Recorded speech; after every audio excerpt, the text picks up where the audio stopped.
don't have to mute myself.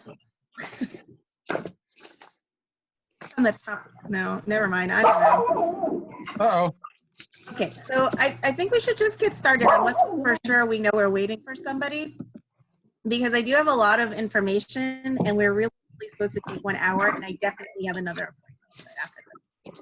So, but I scheduled it for 3:30 because I'm not stupid.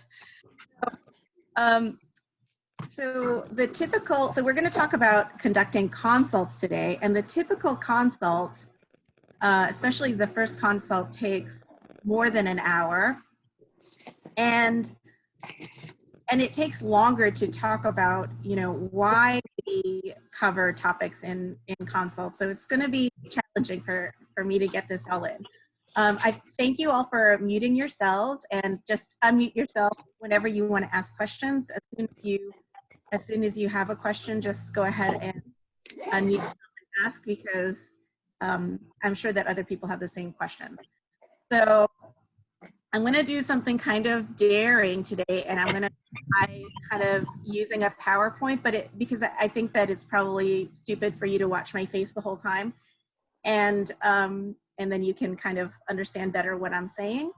But it's not going to be the best PowerPoint presentation. I'm sorry. Okay, let me see. Let's do this. Screen. Okay. Okay, there we go.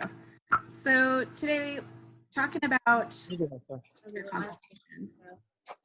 Okay, well, let's go. Yes? What? I didn't hear you. Oh, nothing. Sorry. Oh, okay. Mute yourself. Okay. Yeah. So, a lot of people want to know, a lot of people often ask me about, you know, why I ask certain questions in behavior consults, and, you know, come to certain conclusions. And I usually give a rude answer like, well, you know, I don't like to follow recipes, so, you know, I just kind of follow ABA and like do some problem solving. And but I just now that I'm working from home, I'm doing a lot of housekeeping, and more people are doing consults for us. So it is a good idea to kind of give people an idea of how I conduct consults, and then they can come up with their own general idea of how they want to do it. So that's what we're going to do today. We're just going to talk about just how I generally do consults, what my general format is, what my goals are, and why I ask certain questions. And I'm not going to be talking about any specific cases. I'm not going to be talking about theory. I'm not going to be talking about, you know, training techniques or anything like that. It's just going to be about doing the consult and getting information and what I do with the information. So, so basically the general format of the consult is that from the very beginning, I really want the person to be involved, because the human is also an animal too, and we're also working with them in a pretty similar way that we're working with our, you know, non-human animals. So we want to make sure that we have their buy-in and they're just part of the process.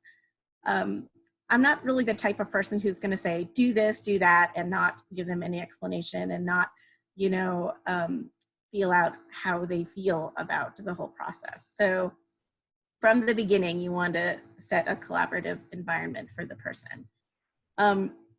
You're going to get a history, make observations. So those two things give you an idea of what is going on. And then plan, practice, and check in. And I'm not going to go into details, because then, you know, I want to go into details step by step. Okay, so let's start off. Let's start off with the history. Okay, so, you know, how many times do you guys see on the Facebook that somebody posts a question like, you know, my dogs won't stop barking. You know, can you just give me some tips about stopping barking? Here's another one. I stole this other thing that is very similar. It's from Chris Pachel, and it's here. Watch this video. Let me see if I can get this video full screen.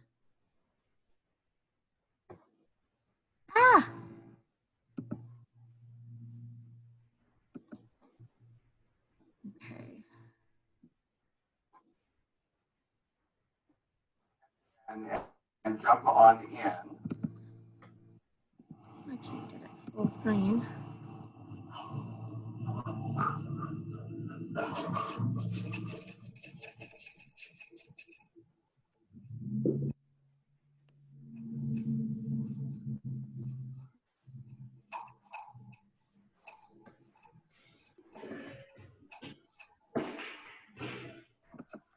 So basically, to me, that video is just, if people send me videos and pictures and stories like this all the time, or they post on the Facebook, like my dogs are barking, tell me something to fix. Sorry, Melissa, we didn't actually see the video.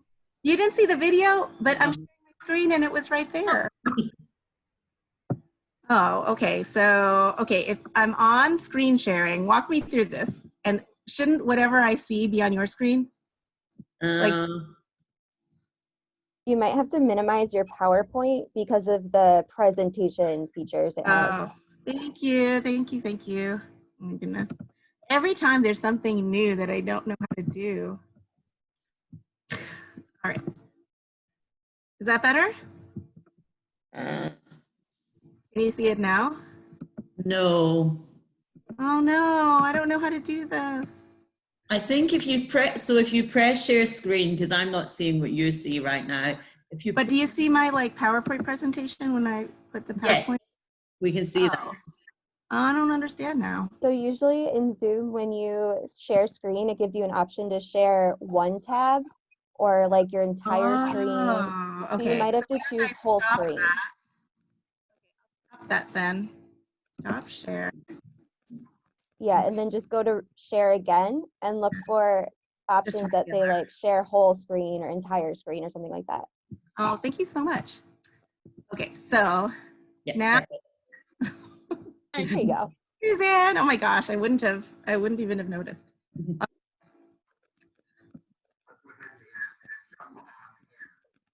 Just watch this video of this dog Lightning.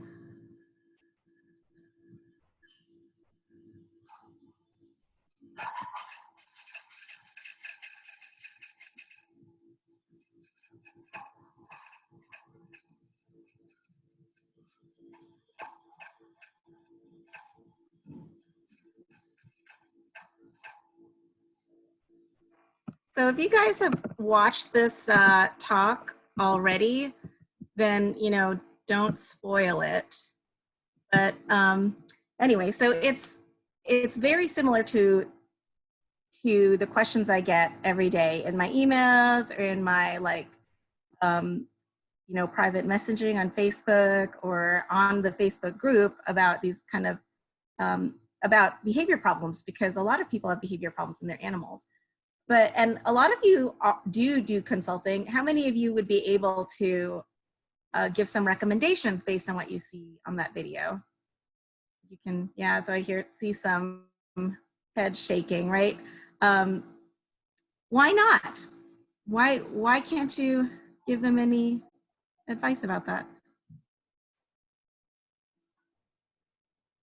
I guess we don't really have any background of exactly what's happening, you know, where are the people, why is the dog doing that? So we really need to ask some more questions for more information. We don't know what the problem is. We don't have the context. Context is everything. Yeah. Yeah, I'm glad you're saying that, because you know, how many times do we see those posts on our group on Facebook and somebody will jump in, especially if it's something like, if it's like a dog jumping up or a cat scratching stuff, you know, people will jump in and they'll give some advice. At that same time, what I'm doing is, because you know I've seen the post, I'm going like this. Okay, so I'm gonna set aside, you know, maybe a half an hour to write all these questions that I would want to ask and probably refer the person to a professional, because there's no simple answer. And that's why it's really important to get information from the person in the consult. So we start off before the actual history, as part of a way of building our collaborative environment with the person. We're going to let the person just completely unload about what is bothering them. So like this is the time for them to say, look, my dog is barking, I can't stop it, he just barks for everything. He barks when people come over, he barks when he's hungry, he barks when he wants to get in the bed, he barks when I'm looking at him funny. It's my dog Fox I'm talking about. Anyway, so it's, you know, this is the time for them to unload the way that they would, I guess, normally on Facebook or when they send you a video or something. They're just telling you, this is bothering me. And you want to really validate what their concerns are because you want their buy-in. You know, a lot of times we might be skeptical about some things that they say. We might say, well, you know, your dog is barking at you because when they do, then you know, let them outside, and or you pet them, or you treat them, or you feed them, or whatever. All true for me and Fox. But you know, but at that point, just realize how frustrating it is for a person not to have a clue about how to solve this problem. So, you know, I just say to the person, just tell me, just in a few sentences, like just, you know, just a couple sentences, what's bothering you, what's going on with Fluffy. And it's never going to be just a couple sentences. It's going to be, you know, the story. They've been saving this up. They're ready to tell you everything. And then you want to tell them, yes, this is difficult. It would be hard to live with that, you know, like because it is, if you put yourself in their place. And then just reiterate what you've heard from them. Like, so what I'm hearing is, you know, this is the problem, you know, Fluffy won't stop barking, and it's usually more than one problem. And then prioritize those problems because you want to know what you can tackle right away. And my philosophy is always to work on one thing at a time if possible, because you want to encourage the highest likelihood of success from the person. Okay, so now we're gonna get the real history. So if you've sat in on consults with me, you know that I don't ask all of these questions. They're in my question toolbox, but since I kind of have an idea of what behavior could be bothering this caregiver, I'm going to try to ask the questions that might have to do with it. Also, don't forget that we've already looked at our, we've already prepared by looking at the files, any files that we have on this animal. Sometimes, especially with TOS consults, we don't have any information about them, but at least in Shelter Love, I'll have a look and see, did this animal ever do this before? Sometimes, you know, with inter-cat conflict, we'll adopt a cat out and, you know, I'll think, well, I don't know anything about this cat. The cat was in our room, everything seemed fine. And then I'll look in the folder and I'll see, oh, well, this cat has a history of fighting with other cats. And then I'm in trouble because you adopted that cat out. Anyway, so look in the history and you'll get a lot of this information from the history. I'm always the type of person who really likes to ask the person questions and see how they answer my questions. I really like to read their face, their body language, and their tone of voice because it gives me a lot of information about how they really feel about the animal. So I know a ton of behavior consultants who will get a lot of this information from a form. So they'll send out a form for the person to fill out, like a questionnaire about, you know, where they got the animal and how old they are and blah, blah, blah, all that kind of stuff. And that's great too. We actually have a form. So if you ever were doing consults for us and you wanted to send out a form, then I could send it to you. We can even make it better. We can make it into an actual form with a link, because right now it's just a file that people fill out and they can email it back. But nowadays we can make it better. Just because I don't process that information really well when it comes back in a huge form. It's like 4 pages long and it's, you know, the font is like 10 or 11 point, and it's just, you know, it's just too much for me to process right away. Plus, it doesn't give me the emotion that would come from the person's, like listening to them and seeing them. Okay, so we're asking about the age. I don't want to get too much into detail about the specific questions in the history, just because, you know, it is a lot. I mean, we are talking about 4 or 5 pages long questionnaire, but just because depending on the behavior problem, you can get behaviors that are age related behaviors.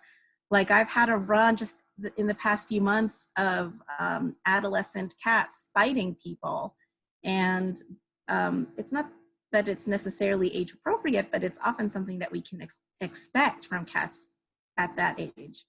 And you know what the good thing about that is that eventually many of them will grow out of that behavior. Not saying that not all adolescent cats that bite are going to grow out of it, but you know, it's a good sign. Also, the sex of the animal matters, because there are behaviors that are related to sex. And although we don't see a lot of purebred dogs, you know, if a dog is bred for certain behaviors like large flock guarding dogs, you're going to expect them to be territorial in your home. Okay, so I also look at if we have information on their siblings, if the people know anything, if they got the animal from a breeder. I'll often ask, did you have a chance to meet the parents? Did you touch the parents? You know, did you see how the parents were around people? Because that information is very important. Why is it important?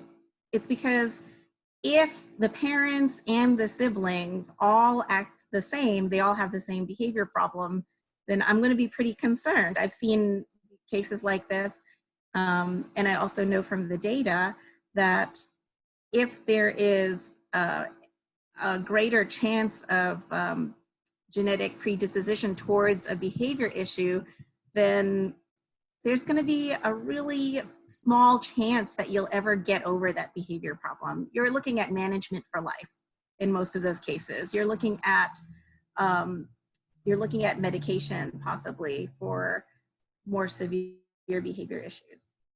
Okay, so you know, we got some of that more kind of the information about the animals, where they came from and their family and so on, where their animal relatives of their dog, their parents and their siblings. So now we're looking at their routine. And I'm a huge proponent of getting the animal's routine. This is something that I ask every single time. You know, from the animal's perspective. So, you know, I know that you probably, you know, get up and go to work and, you know, and you're not seeing what the animal's doing all day long, but just what do you think that your animal is doing every day? So from the animal's perspective, when do they get up? You know, what do they do first thing in the morning? When do they eat? How do they eat? You know, what are they eating? That's so important. A lot of people don't ask any questions about feedings. I do almost all the time, because you can get an idea of how much enrichment the animal's getting. You can also find some really easy information about behavior problems, especially regarding cats, because you know, cats and biting, there's often a feeding component there. So, and then I also ask, you know, where do they spend their free time, and who are they around when they spend their free time, especially if we're talking about any kind of inter-animal conflict, including like animal-human conflict. Okay, so once I get a bunch of information just generally about the animal, I'm also going to ask about all of the family members. So I'm going to just ask, you know, them who they are, and you know, how much involvement do they have in the animal's life, who's kind of the primary caregiver of the animal, you know, what kind of training they've been doing, what kind of activities they've been doing. If they do training, I ask them to demonstrate I ask them to demonstrate the training that they do. and I ask them to demonstrate any kind of play activities if possible. And I kind of, you know, from their description of the day in the life of the dog, I kind of get an idea of what their life is like. Like I've had some caregivers that just basically stayed home and they played video games all day long and on their couch, and that's cool. That's them. And then I've had some people who just, you know, full-time worked, and they had 6 kids, and all of the kids had, you know, after school activities, and then they had 2 dogs, and one of the dogs was fighting everybody. So, you know, it can go either way, but it's important to get that information because you want to know just how much they can get involved with the animal, or how much they, you know, would be logistically possible. And then also you want to know the role of the animal in the family's home. So not every family wants to interact with and not every single family member wants to interact with their animals the same way. So, you know, you might say that this animal is just a companion, or it's a surrogate child, maybe. You know, a lot of times you have people who, you know, that animal's their baby, and they're gonna, you know, push them in a stroller, and they're going to wanna cradle them and hold them all the time. Or you're gonna want people who have their animals as like working companions. You know, I see a lot of people who have their animals as service animals, or use their animals in pet therapy. So, which is, you know, kind of similar. So you just want to know what kind of role and what kind of expectations that people have of the animal. Okay. Also, some kind of related to the family, you want to know what the home environment is like. So do they live, you know, in a really urban environment, in an apartment? Do they have yard access? Do they, I like accidentally put the same text here. But anyway, you can ask them if they, do they allow their animal off leash time? Do they live near a really busy area, like we have a lot of walking trails here in Houston? You know, do they have a really open concept? Oh, why is it that whenever we have inter-pet conflicts, that they live in some kind of open concept house that has one giant room, so you can't separate them? It always happens. So, so you just want to know what kind of space you have to work with. You may want to ask, you know, if you're working in certain cases where the layout of the home is really important, you'll want to get that layout. You'll want to get it written out, drawn out. So especially for, like, for example, litter box training, you want to see what the layout of their home is. Often for intercat aggression, I want to see what the layout of their home is. Okay. So now we're going to talk about the problem behavior. You really want to, I'm going to just change, I'm getting tired of seeing the, if this is okay, I'm getting tired of seeing the PowerPoint, because to me it looks very like black and white and boring. But you can tell me if you get tired of seeing my face too.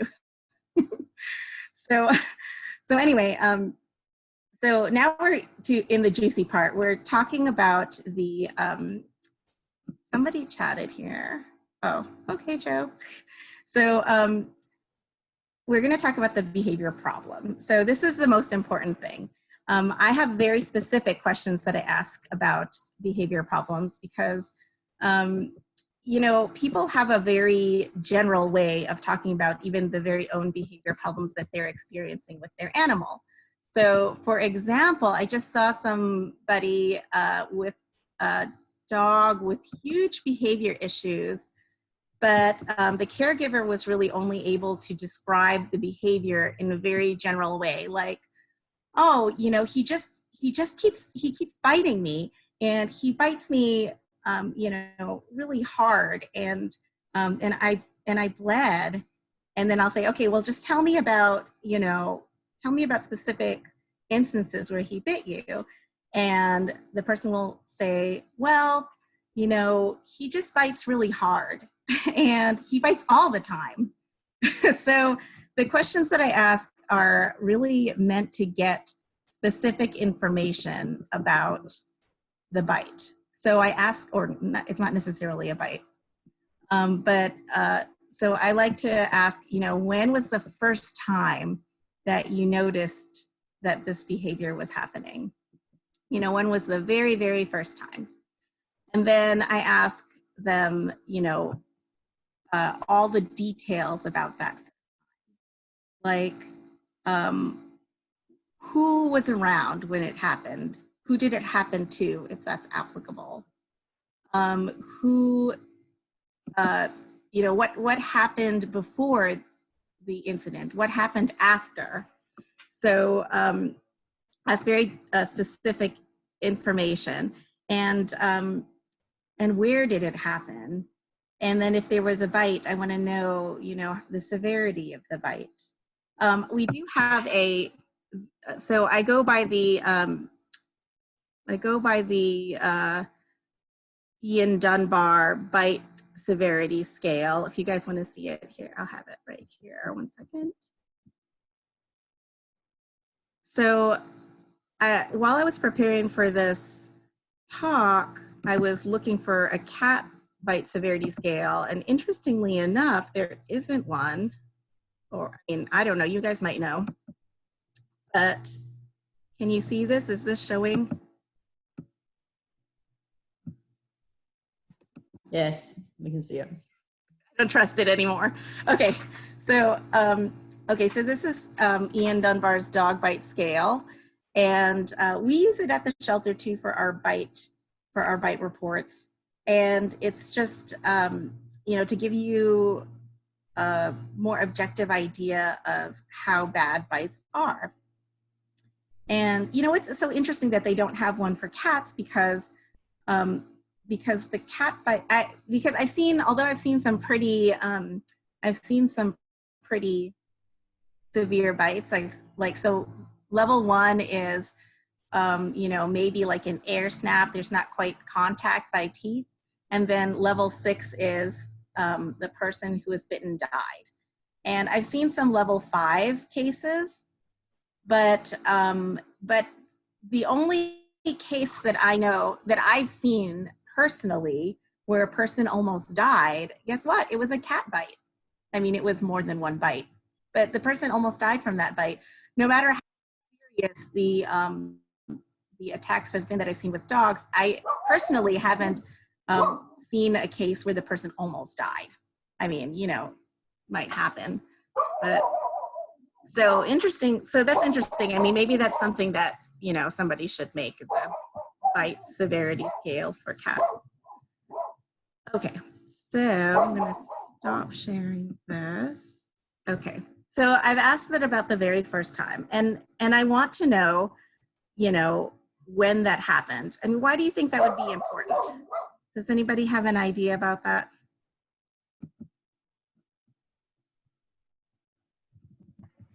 So basically that's the sort of thing that would escalate over a period of time. Like at least more likely than not. Like for example, with the situation with Zoe and my own dog, right? There was a whole 3-month period where things were slowly but surely escalating. And there definitely was evidence that, one thing was missed. And then, basically escalating. I'm just saying the same thing. Yeah, things can escalate, or maybe things don't necessarily escalate, but the behavior just becomes stronger. So, when we say that a behavior is stronger, it doesn't necessarily mean that it's worse. It just means that it's more often. Mm-hmm. Yeah.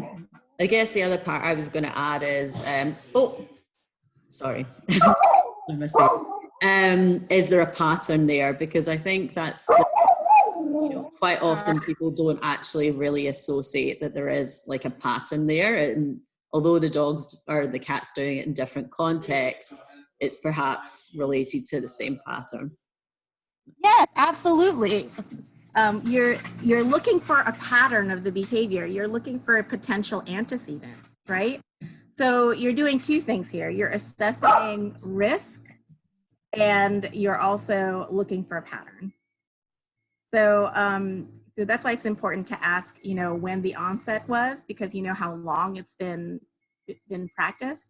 You'll also ask for further incidents. Like you can, so I usually ask for the first and the last, but I also really want those last 5. If I could get the last 5, it's really for some reason hard for people to remember specific incidents.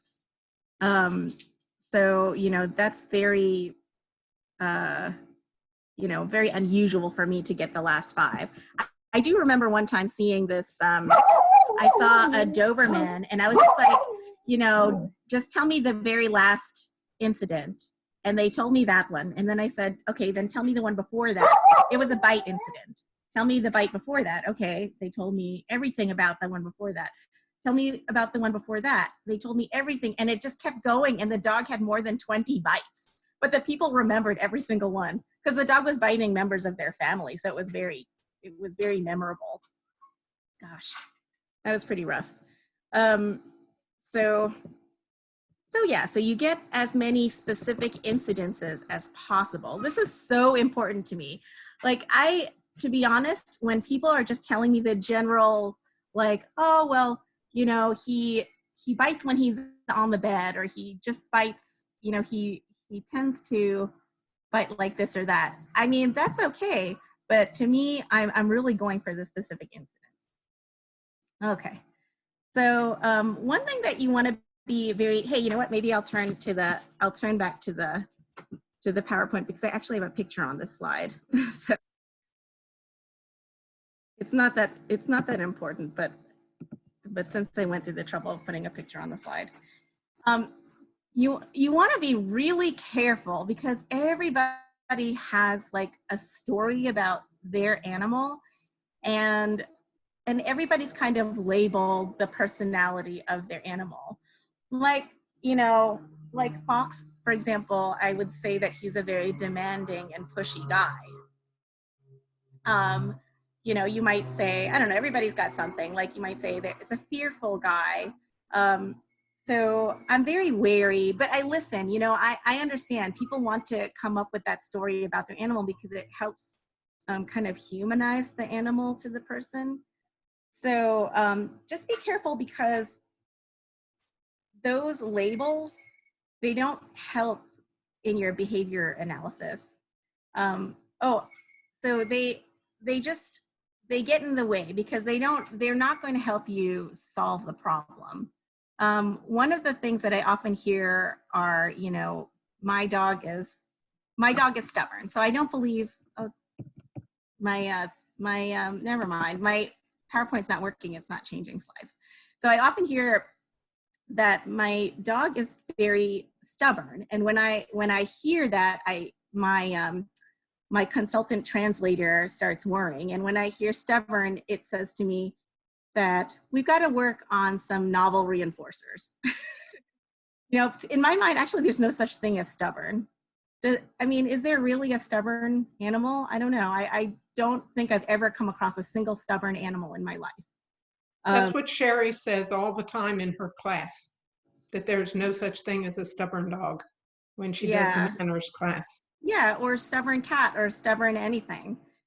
You know, it's just because it just hasn't been made worthwhile for that animal. I often hear this, like, alpha and dominant, and I hope nobody's gonna mind, but when I hear alpha, I hear asshole. My animal did something obnoxious. That's, you know, and you attributed that obnoxious behavior to some kind of status-driven desire, a plan to take over your family. I don't know, but you know, now we know that the word alpha really doesn't apply in an ecological sense to dogs, so we really can't use it in a meaningful way. So I always ask people, you know, what did you mean when you say alpha? Because it means something different to lay people, you know, because most people don't really know what the textbook definition of alpha is. So I mean, totally, I want to know, like totally innocently, I want to know, why is your animal an asshole to you? as you labeled them that way. And sometimes it's just a small thing. Sometimes when they say alpha, it means, well, whenever I'm paying attention to one of my dogs or the other dogs, then the alpha dog comes running over and intercepts that. Okay, so now we know. So the dog, whenever the dog sees the other dog getting attention, they, come in and they seek attention. That's just more meaningful to me because you have the antecedent and you have the behavior there. Alpha doesn't have any meaningful information. Sometimes people mean when they say that the dog is an alpha is that they mean that the dog has, started conflicts with the other dogs. People say this with cats too, and it's crazy that they say this because cats don't have anywhere near the same kind of social structure that wolves do. It's interesting. I think it's easier for people to understand the behavior when they put a label on it. Okay, so anybody have questions about that? Because I have to say that I do it too. I also use labels like, when we have our behavior adoptions meeting, we're just looking for a really quick way to explain a behavior. So, for example, I might say that an animal is fearful when I really mean that they show, these fear-related behaviors when they're exposed to specific triggers. What kind of labels do you guys hear or use? While you're thinking about this, I remembered another one, that a dog is suffers from barrier frustration. So barrier frustration isn't like a thing. It doesn't talk about what specifically they do and what the antecedent is. So that's like kind of another label. What other ones have you heard before? I don't know about other labels, but I was just going to point out that as I was rereading calming signals, I don't know how to pronounce her name. Turid Ragas. Yeah, it like really stuck with me, and this is what I've been kind of like using, is that she says that dogs are conflict solving animals, not conflict seeking animals. And I think that people kind of like when they say their dog is stubborn or their dog is an alpha, they think of their dog as someone who wants to start a conflict to gain something. Yeah, I think it's easy to, and I'm also speaking as a person who came from that background too. Like I've been training dogs for a long time. Not a long time, but for for like 3/4 of my life, more than that now, gosh. And I came from the background of thinking that a dog was trying to gain status, but then when you really think about it, it doesn't make sense. Is the dog like making some plan and little by little trying to get more and more control over your life? It's just so much easier to explain things when you break it down to, when this happens, the animal does this, and then this is the outcome. It's just so much, it's so much more simple, and it's not just more convenient for us and more helpful for us when we're solving behavior problems, but we also know that this is a more meaningful approach because we have the data. So it's more meaningful. Like now I'm gonna, I'm gonna go into the human arena here, which is probably wrong to do, but I'm thinking about Paul Chance's ABA book, the introduction to, I don't remember what it's called, but it's like the introductory book to applied behavior analysis. So where he talks about how labeling somebody as as suffering from some kind of behavior problem, some kind of psychological disorder, it doesn't really help with the therapy. Talking about specific behaviors and talking about the stimuli that are related to those behaviors, that's what helps solve behavior So, I mean, we know this to be the case now. So I'm reading your chats now. Oh, you guys are talking about the alpha terminology. Yeah. Yeah. I mean, you know, we're just, as I am, and I believe in our department, we kind of follow the data. So if there was some kind of data that indicated that that approach was helpful, then we would follow that. But yeah, I mean, it's not a matter of what I just prefer. I preferred the data. That's my only preference. All the other stuff, I don't leave it to just my preference. Okay. Anybody else have anything to contribute to that? Geez, we have 15 minutes left. I'm gonna finish a little bit late just because we started a bit late. Another word I feel like we may hear a lot is mean, like the dog's mean, and it's like dogs and cats, right? Mhm. Yeah, absolutely. Yeah, that's something, you know, that goes without saying because that doesn't help us at all. Or jealous. I feel like I hear jealous a lot. Yeah, sure. I hear protective a lot, right? So it's not helpful. We want to hear if, you know, when this happens, then this happens, and then this happens. So much easier. Okay. So now we've gotten the history. We've kind of avoided some traps in history. We've just kind of looked, we're like a detective and we're going to avoid the information that's not helpful and try to use the information that is helpful. And we're going to make an assessment. We're going to also include additional information that we've been getting while we're talking to the person about the history. We're making observations about, you know, about the person's tone of voice when they talk about their animal, about the language they use. Do they use the name of the animal, or are they just saying the dog? Because I've seen that a lot, especially in correspondence, or I've talked to caregivers for the entire consult and they never say their animal's name. So it's very interesting. But we're just kind of getting an impression of the relationship between the person and the animal. We're also evaluating the person's skill level, like the caregiver's skill level. You know, are they able to read the dog's body language? You can ask them, you know, so, you know, how's Fluffy today? And, you know, and they can say, well, I think, you know, I think she's kind of stressed. And then you could say, well, what makes you think that? What makes you think that she's stressed? Or what makes you think that she's doing well today?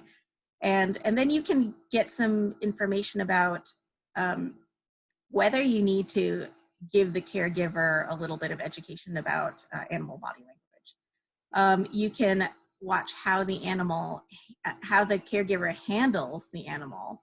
You know, are they constantly touching them the whole time?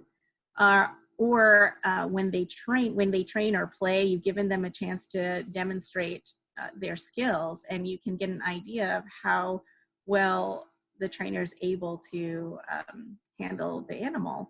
And then you can work on, you'll know that when you eventually practice skills with the person, you know what level you're working with. Also, you're paying attention to how well the person's understanding you, right? Because you're going to ask them a lot of questions, and then you're going to see how well they understand the kind of trajectory of the whole consult. Because if the person has some comprehension problems, you might want to try different approaches. You know, maybe something written. I like to throw everything at them, but I might want to repeat myself. I repeat myself a lot when I'm in consultations because you get a lot of head nodding. And I was a high school teacher way back when, and I'm used to the head nodding, and then later realizing that that was just, it wasn't meaningful. So you really want to make sure that the person's understanding you. Do you get the feeling that the person will be skilled at implementing the advice that you share? following the plan that you together create. So for example, if you, you know, one time I was seeing some adopters who were interested in adopting one of our Frady cats. And before I even came downstairs to meet the person, Kathleen, who was manning our front desk, said to me, "They're not very good at following directions. I told them to sit on the yellow bench and not touch any of the cats. And they got up and they were walking around. So I told them to sit at the bench again, and then they didn't. And she had done it 3 times, and she was just like, oh. And I really took that into consideration, because if the people couldn't just sit on the yellow bench, then how do I know that they're going to follow our Frady cat protocol when they go home with this cat, right? It's going to be one of those situations where they bring home the cat and the cat ends up in the chimney again. Or behind the cabinet like Junior. So, all right, so we kind of get an idea of the skills of the person. Sometimes it's not just like a mental capacity, but it's also their physical ability to handle the dog, right? You know, there's that, trainers always talk about the proverbial like little frail old lady with the, you know, exuberant golden retriever, that sort of deal. And we do see cases like that. So it's important to take into consideration whether the person's able to handle the dog at all. And then you're also going to evaluate the animal. So you're going to do a risk assessment. So like Suzanne was talking about, or we were all talking about kind of the history of bites and whether they can over time get worse, or, you know, if you can predict the aggression. This doesn't just go for aggression, but if you're doing a risk assessment, most of the time it has to do with aggression. So you're looking at the levels of the bites and whether the antecedents are, you know, predictable. Because, okay, so let's say that I've seen a lot of little dogs who have delivered like level 2 bites, which means that they make contact but they don't draw blood, and they're delivering little ankle bites, you know, and they've done this countless times in their lifetime, but it's only when people come over to the house. At least that's very predictable, and you're able to give them some management around that situation if it only happens in one spot. And then if things go wrong, then you're pretty safe, because there's not going to be any, it's in all likelihood after those 20 bites, the 21st bite isn't going to be a level 5 bite. You're going to be assessing the safety of that particular situation. So if it is a dog who has a long history of aggression and the antecedents aren't all too predictable, but the person wants to use this dog as a service dog, you know, I mean, that's not a really safe situation. It doesn't matter how skilled the dog is. And I've actually seen I've seen people like this with, you know, their service dogs with history of aggression. And, you know, but the dog is so well trained otherwise that, you know, it doesn't matter because the history of aggression, you know, trumps that. Okay. And we talked already about what logistical difficulties might come up if they have really busy schedules, or if they live in that open concept home and they've got the 2 cats fighting and they can't separate them. You're going to evaluate the animal's ability to cope with day-to-day situations. So even though, you know, so we might think that, okay, well, you know, this dog is reactive to other dogs and it's easy to work on lack with them, then, you know, it seems like an easy problem for us, but, you know, but if the person can't manage them, then can the animal cope with the day-to-day situations? You know, is this a dog-reactive dog living in a very busy apartment complex with dogs all around, and they live near like a doggy daycare, and the animal is getting triggered every day in and day out, with, you know, can they cope with the day-to-day situation? And you want to know that information because you potentially might want to talk to their vet about medication if the animal cannot cope. So the same animal in different situations, you know, will be able to cope in one situation or may not be able to cope in another situation. And then the last one, just related also to the person actually, is the human emotionally able to cope? So this is totally separate from, you know, it's separate from our ability to solve a problem, and it's separate from our assessment of the risk and the difficulty of fixing the problem. Is, you know, can the person cope with the behavior, with dealing with this behavior problem at all? So one time I was seeing a foster, and she had a dog. It was a very simple, to me in my mind, a very simple assignment we gave to her, where she couldn't touch the dog. Like it was a feral dog. And I just said, you know, she's just settling in, like give her a chance to go to the bathroom. She had like a space where the dog could just go up and go to the bathroom on her own, put out food, put out water, and just don't touch her, right? It was very simple in my mind because she almost didn't have to do anything except provide food and water and bedding for the dog. But, you know, maybe a week later, or just, I don't think it was even a week, that she came back and she said, I cannot foster this dog. She was having a nervous breakdown because she couldn't pet her. And, you know, that's all right. You know, that everybody has a different threshold, but, you know, if it doesn't really matter how you assess the behavior problem and kind of the prognosis of the behavior problem, if the person is not able to cope with even the smallest bit of management around the behavior problem. Okay, so here's the planning phase. So you've like assessed, you know, what you need to do. You know the antecedents, you know your plan. You're going to follow the humane hierarchy, right? We're assuming here that you've already, you've had potential medical reasons for this behavior problem ruled out. You've ruled out that there could be some enrichment problems, you know, enrichment deficits related to this problem, or maybe not. That's going to be part of your plan.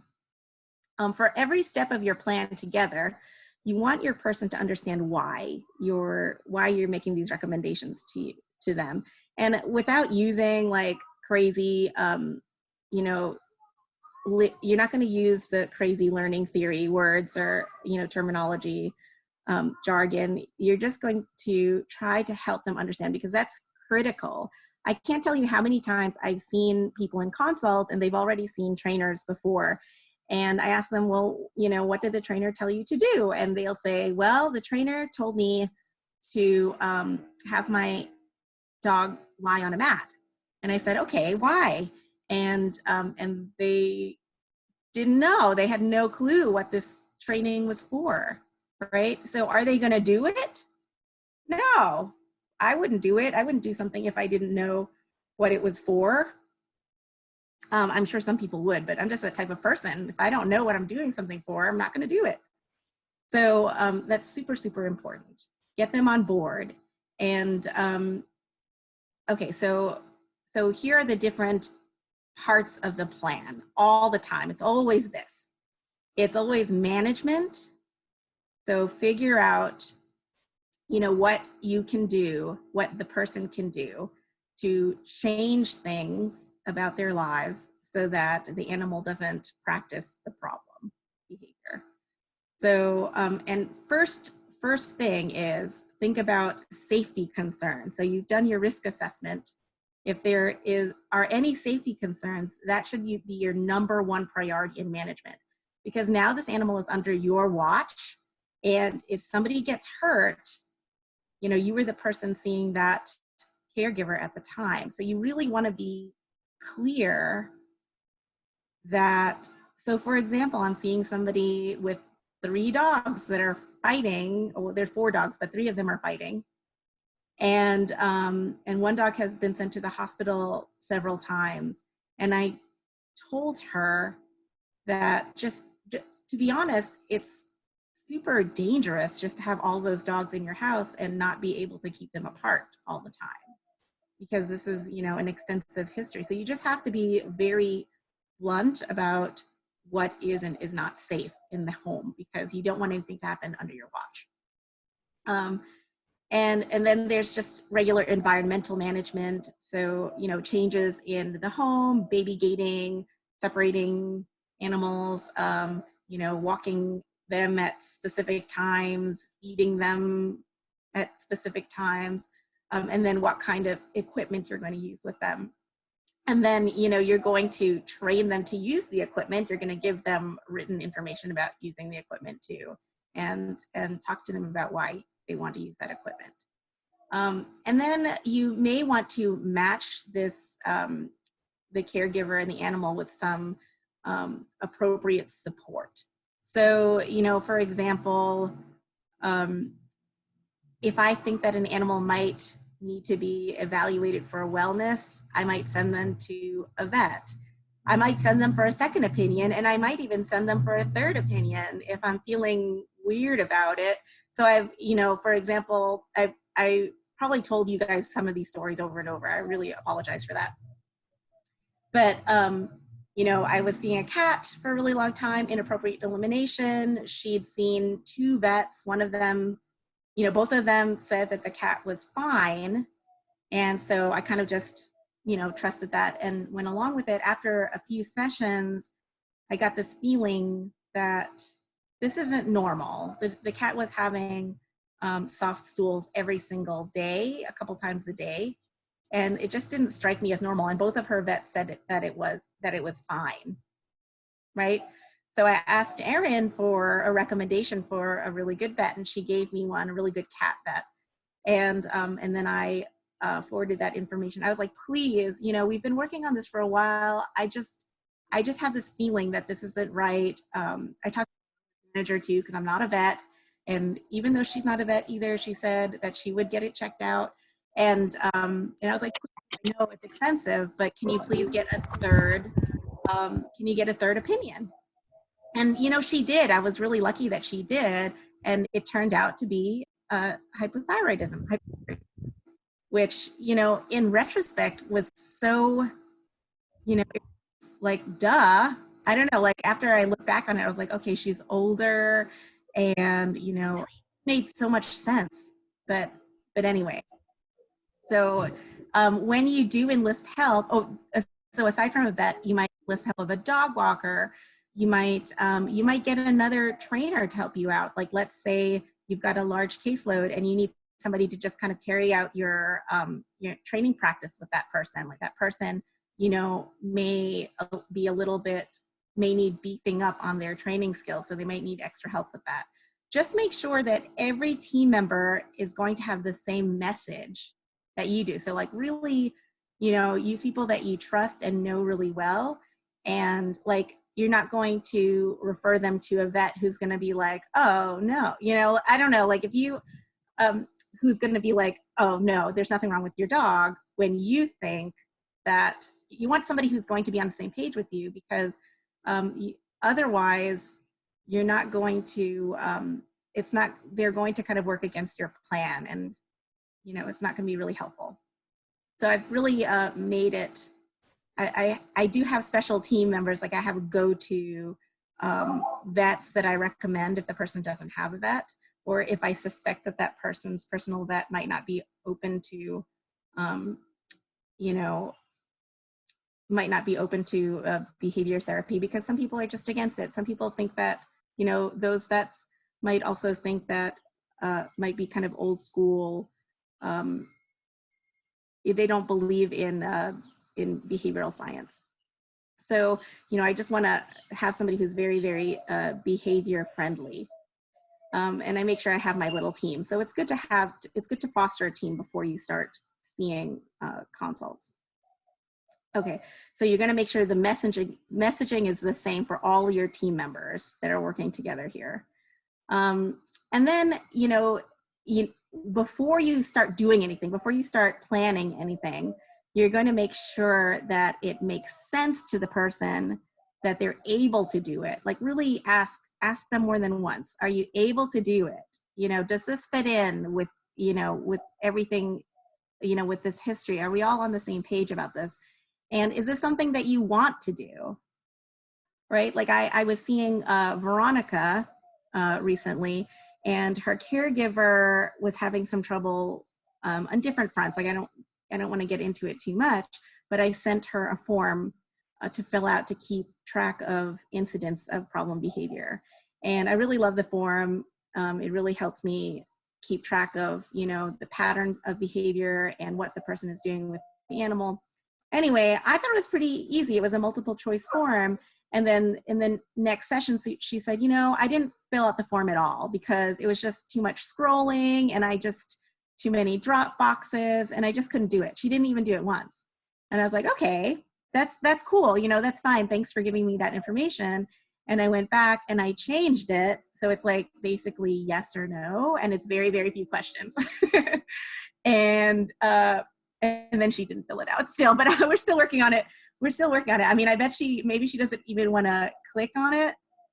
I think that Nikki Touch had a really good suggestion for this sort of thing, where she just said, give your client a stack of Post-it notes and just like draw like a happy face for no reactivity and then a sad face for reactivity days, like just something simple. We got to find something that works. Or I was seeing somebody with PC recently, like with a biting cat, and I sent her the form, and then she also said, I just can't fill the form out. She is severely dyslexic. So I changed the form to kind of suit her ability. So anyway, so get that feedback from your person, and then you're going to start practicing. So all this stuff, even though I've been talking about it for almost an hour, all this stuff in real time probably doesn't take very long for most behavior problems. Now, if it's a huge behavior problem, if there's like many layers to it, I might be getting a history for a long time. But try to limit that. Like, you know, when like Suzanne was there when I was asking Max about chance, like it was a lot of history taking. And I didn't get a complete history. I was just like, okay, let's not overwhelm the person with too much, what's the word that I use? I feel like I'm interrogating them. So I kind of put a lid on that when I get to a point, and then let's get on to the practice phase, because this is important. So the practice phase, you know, where there's actually some training, really should happen in almost every single consult. You know, any consult that you can think of training that animal to do something with a person, do it. You know, if it's a house training thing, if it's, you know, a puppy house training, teach that puppy touch. And when you see the puppy doing something, you can ask them to touch. You just do something, do the name game, do something, because you really want the person to leave feeling like there was some kind of change or some kind of progress, that something that they saw that let them know that you can alter the animal's behavior in some way. It really helps, because sometimes when people leave, like I find a great deal of trouble giving people stuff to do when it's like a litter box consult, because I mean, in the end, is the training really going to help the animal? But remember that the human is also an animal. And I feel like when people see that that training helps them interact with an animal in a positive way, I think that it colors their feeling about just seeing you in a consult in the first place. So, you know, just remember the human is an animal too, and you're working with them. So sometimes some of the things that you might practice with them are more about building your relationship with the human than they are, you know, working on the relationship with the animal, or the non-human animal. So anyway, try to, when you're picking behaviors to practice, try to pick things that they can use in a variety of situations, like multitasking exercises. We do have a bunch of standard at the shelter, you know, foundation skills, like we call them coping behaviors, that we teach to animals, like, you know, touch, look, auto sits, and, you know, we do pet zen and relaxation, and it really depends on the problem behavior itself. But try to keep it really simple. Like, so one of the mistakes that I see when I observe people in consult is that there's a lot of mistakes in this level. the first mistake is that they don't give anything to practice. The second mistake is they show them something, but they don't give the person a chance to practice, so they might demo it. Another mistake that people really make is that they push the person too far. They push the human too far. They say, okay, like this is Pet Zen, and they show like 5 different levels of Pet Zen, and then they want you to be able to throw the treat and for the animal to look at you, you know, when you go. That's not going to happen. Like I usually don't even get that. I don't get that far. I might have them hold the treat like way down low, but I'm not going to have them go that far. It's too frustrating. And then what if they make a mistake? It's going to wreck the training later on. So don't push the person too far. Like you wouldn't push a non-human animal very far. So it's got to be simple. They've got to have easy success to stave off frustration, because people get frustrated too. Whatever behavior you do get, try to get it to the fluency phase, which means that the animal kind of knows what they need to do to get that treat, because you don't want to send them home pre-fluency and the animal's just like not doing it at all. It'd be really frustrating for the person. Okay, so you've picked your thing, you picked your training exercises, and just really quickly, it's important to train them the right way. So if you guys have already done this I think we do this in BD4, like talk about the steps in training. So you name the behavior you're going to teach, you describe what it looks like, you tell them why you want them to teach it, why you want them to do this with their animal, and then you show them how to do it at just one step. Please don't show them more than one step. And then you're going to give them, you know, a significant amount of time to practice. So do all those steps. Please let them get their hands on their animal. Okay. And then, you know, after you practice some things, hopefully you have enough time to practice more than one thing, you're going to check in and, you know, make sure, review everything, review like your, you know, the outcome of your assessment and observations. Say, okay, you know, maybe we'll want to work on learning more about body language, and, you know, and these are, you know, I feel like this is the level of risk, and then here are your management strategies so that the animal's not going to practice the problem behavior. And then here's what I'd like you to practice. And here I'm going to, you know, send you these forms, and here's some reading material. And then just say, you know, how do you feel? You know, this is a huge package of information they get. So you really want to gauge how they feel about it. And then, and, you know, let them know what to expect next. So, you know, whatever ongoing support. And, you know, I'm often asked, like, how do you decide how often you're going to stay in contact with the person? And it really depends on the person. So some people are just they're very procedural, and I can give them a plan with lots of different steps, like, you know, this is, you know, we're going to do this, and this is going to let us do this, and I'm going to give them like the steps, you know, 18 steps out, and I know they're not going to do step 5 until they do steps 1 through 4. You know, I can get that feeling. You can ask them a little bit about, you know, what their background is, what did they do for a living. Feel comfortable doing that, because that all applies. And some people are just kind of like to feel things along. You give them, you know, you give them the protocol, you tell them, you know, oh, don't do step 5 until you do step 4, but they're going to be on step 18. You know, you get that feeling, especially with a little bit of experience. And with those people, you want a lot of support, a lot of frequent support. You know, I mean, a lot of people don't like to do texting. I know it's very stressful, but, you know, at least, you know, correspond with them with frequent emails, you know, schedule appointments a little bit more frequently. So like kind of my standard is once every week, but if I feel like the person needs more time, or if they're very, you know, if I can trust them, then maybe 2 weeks. But if they're that person I feel who's going to jump ahead, or, you know, who thinks they have an idea of how things are going to go, or they kind of have half of an understanding, then I'll want to give him a couple days even. You know, like, here's just a story. I'm sorry for the stories, but I'm just seeing Anna as a adopter now. Like, Anna was on a sleepover. She's got some pretty bad stranger issues. And a guy that this lady lives with is a trigger, and he's also never home. He like gets home at 2 or 3 o'clock in the morning. And I said, I will do a consult with you at 2 or 3 o'clock in the morning. I want you to wait. I want you to tell me when he's going to get home, and then we can do a consult at that time. I don't care what time it is. I want to be there so that I can see you do this, so I can say, oh, back up. Or I want to be able to tell you in real time. So let's schedule that.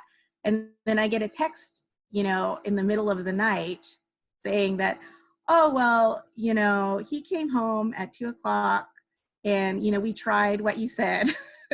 And she was doing really well. So he decided to ask her for some touches. And then she was like growling and barking at him and backing up. I don't think this is going to work. And I'm just like, you know, I don't know. It doesn't always work out exactly how you imagine. But just know that for some people, you just can't give them, there's no such thing as too much support for some people. Like, I was texting this lady, and, you know, I'm not sure if I did everything that I could, but I tried. So anyway, I think that, so let me just get back to this screen on the, oh yeah, for some reason my PowerPoint's not working. I can give it another try just so that you can see the first screen, but that's pretty much it. That's pretty much the process, for at least for the first session. Do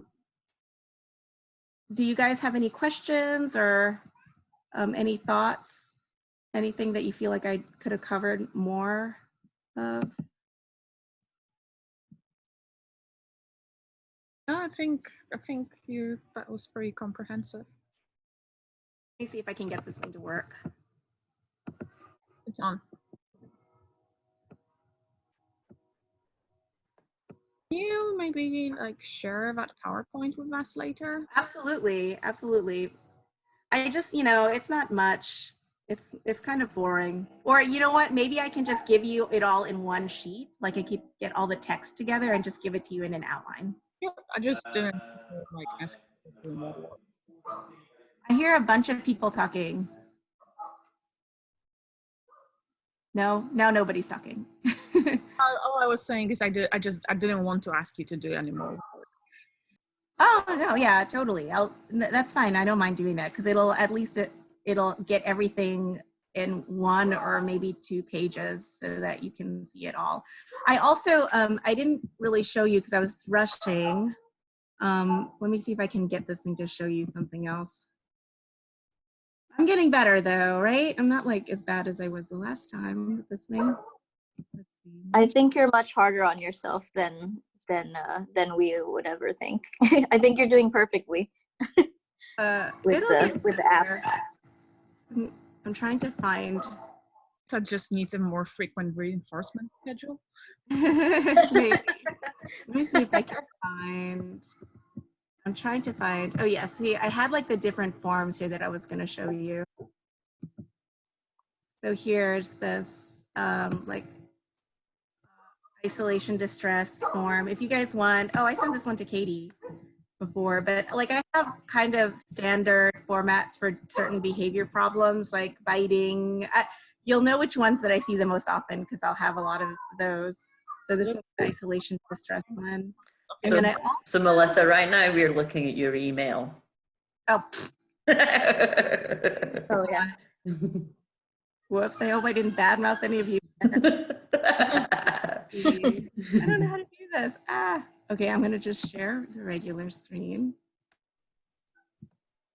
Okay, so here's the isolation distress thing.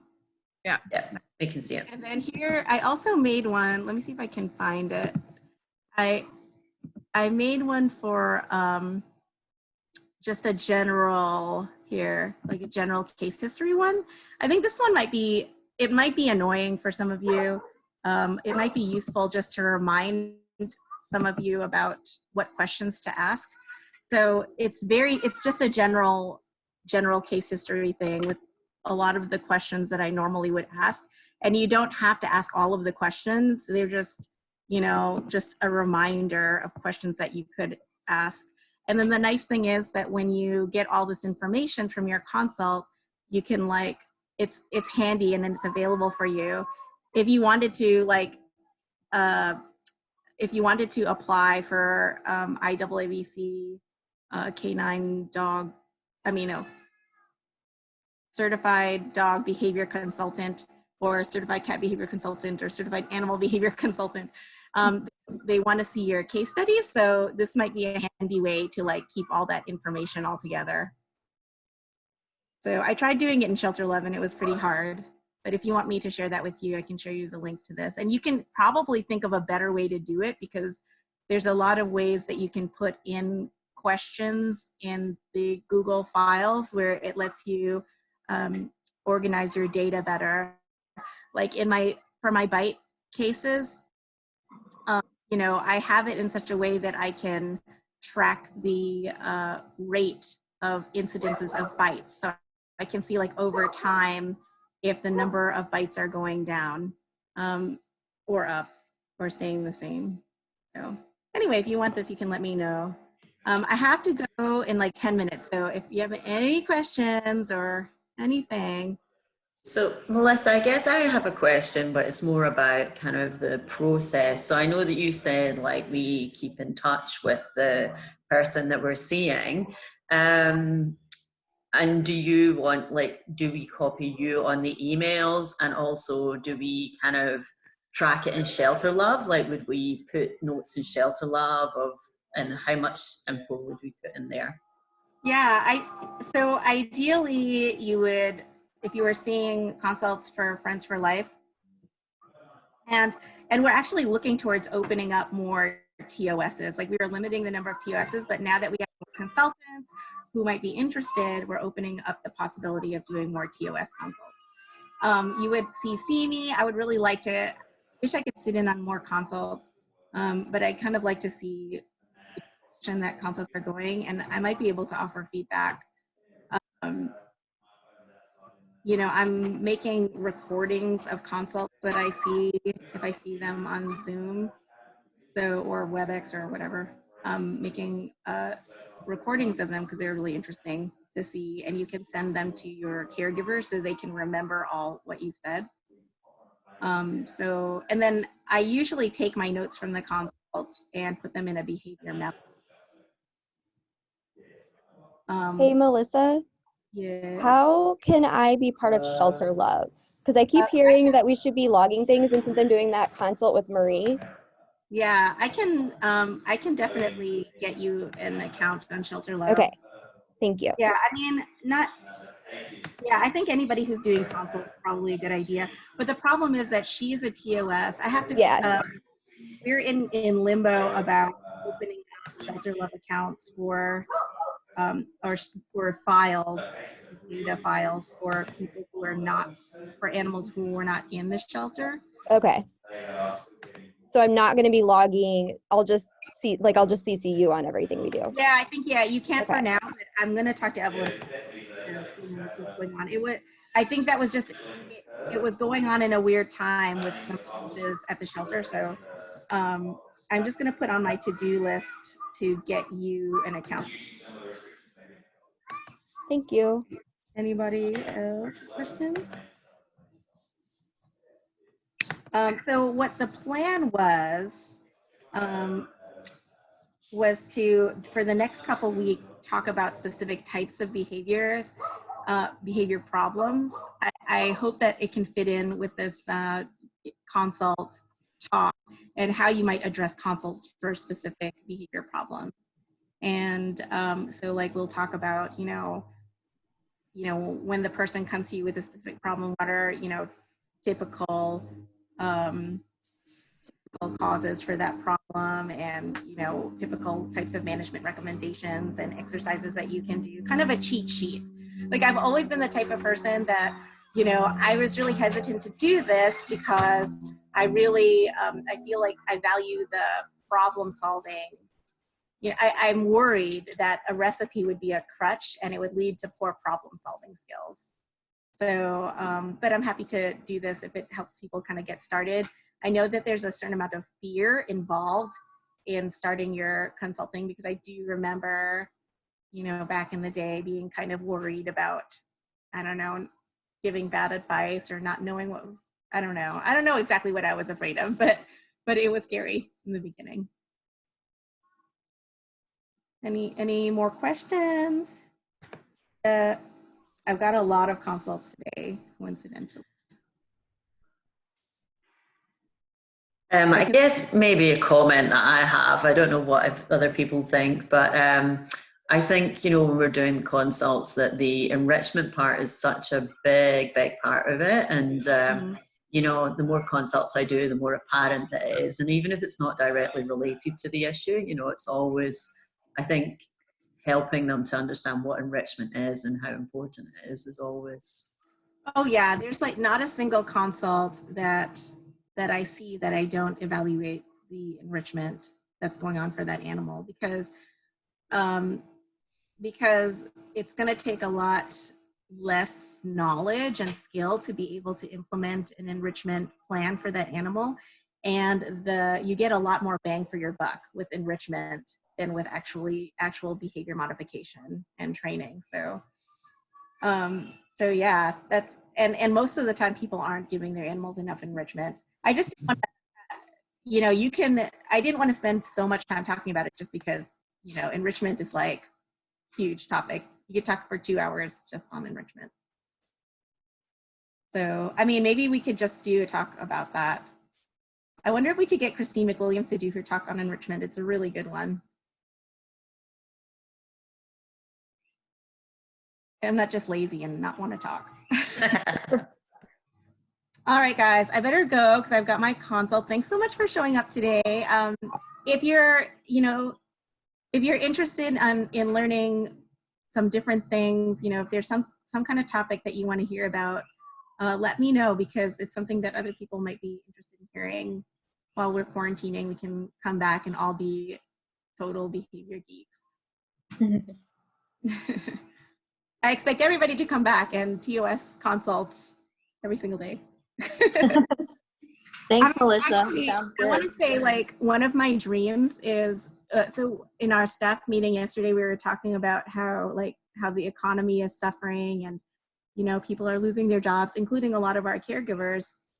And I was thinking about our curbside clinic, and how cool it would be to have like a curbside behavior clinic whenever things get better and we can actually talk face to face with people, but just say, hey, come talk to our trainers and we can give you like a quick and dirty, behavior consult, like speed behavior consults. And, because half of I think that it's not just the cost too, but there's like a fear in, it's kind of like speed dating in a way, because it takes away the fear of any commitment. You just come, just ask a quick question. We give you a quick answer. We give you some information. And then if you want to see us, or if you want us to refer you to somebody, we can do that. And, it's just getting the trust of the community. All right, guys, I'm going to let you go because I'm going to be late. Okay, but I really like that idea, Melissa. Me too. Yeah, I hope you all can participate in it. I think it'll be really fun. All right, guys. Thank you. Yeah. Thank you, Melissa. I love you, Camille. And the rest of you. Bye, guys. Bye, guys.